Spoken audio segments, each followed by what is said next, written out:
Abooluganda n'ab'emikwano balamusizza nnyo. Amannya nze Jan Nakitende Mukiibi era leero tubaleetedde engero nga bwe zaagerebwa bajjajjaffe. Engero zino nnungi nnyo eri abantu abakulu okwejjukanya era n'eri abaana abato okuyiga olulimi lwaffe Oluganda nga bakozesa tekinologiya ow'omulembe guno. Era n'olwekyo muwulirize ky'otategedde, buuza omuntu omukulu akuyambeko oba teekawo ekibuuzo wansi mu comment section tujja kuddamu. Olugero lwaffe olusoose olwaleero lwa njabala. Awo olwatuuka abooluganda ng'otulabira. Nga wabaawo omusajja ng'awasa mukazi we. Munnange nga babeera bakozi nnyo, nga bazimba ennyumba ennungi gali kwoleka, kw'okuba amaaso n'okoma.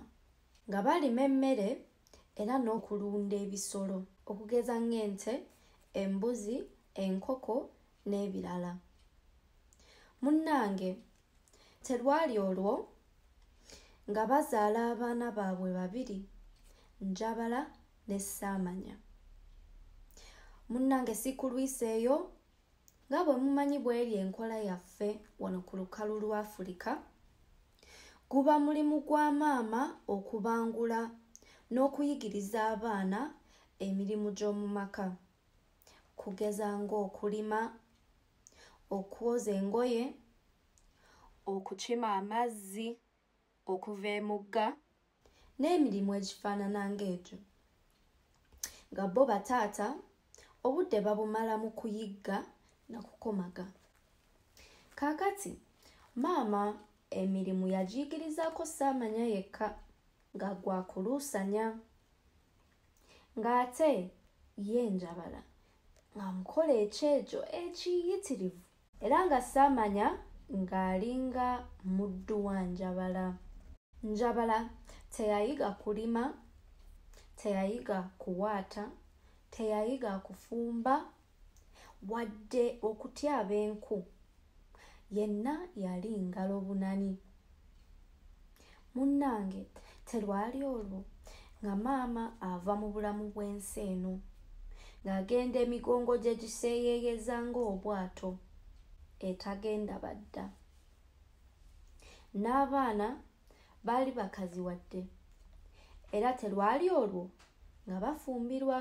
Ssaamanya teyafuna buzibu bwonna mu mirimu gy'eddya lye kuba maama yali amukuluusanyizza oba gamba amutendese ekimala okugikenkuka. Njabala ye ate bwe yafumbirwa nga talina kyayinza kwekolera n'akamu, kati nga bw'agenda okulima akaaba bukaabi ng'alaajaanira maama we eyali yafa edda era ng'ayimba bw'ati: maama gwe wankola ng'ekyejo, jangu onnyambe gwe wankola ng'ekyejo, buli kye nkola omusajja takyagala, buli kye nkola omusajja nvuma buvumi.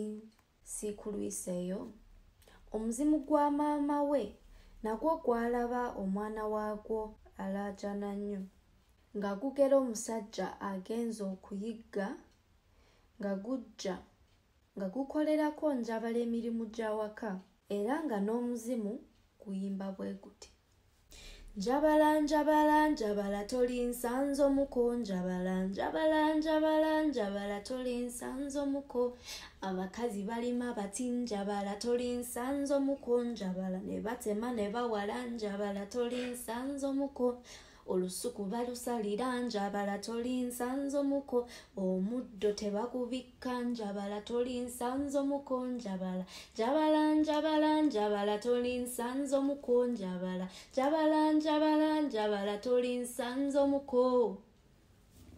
Okuva omuzimu lwe gwatandika okujja okukola emirimu, ng'omusajja asanga buli kimu kikoleddwa mu butuufu bwakyo era n'asanyuka nnyo, era n'okuyomba mu maka ne kukendeera. Munnange lwali lumu ng'omwami ayitako mukazi we gy'alimira. Yasanga omuzimu gwekeja guli mu kulimirako njabala nga yeecwacwana nnyo ng'awewenyula njabala obuswanyu oba gye wandiyise emiggo. Omuzimu nagwo gwalaba ekitundu kiguddemu ensasagge, nagwo nga gumalamu omusubi nga gumyansa. Bwe naviirayo nga njabala obufumbo buweddewo, nange awo bwe nalabira. Webale nnyo kale n'olulala okola nga bw'otyo genda webake n'omuto gubikke n'akanyebwa kaako tokalya nga kookya kajja kwokya omumiro. Kakati omulabi waffe omulungi, mu lugero luno ofunyemu ki? Ky'oyizeemu kiteekewo wansi mu comments, ate lindirira olugero lwaffe oluddako olwa Wamusota ne Wakikere. Nsigadde nze Jane Nakitende Mukiibi, muzzukulu wa Ndugwa.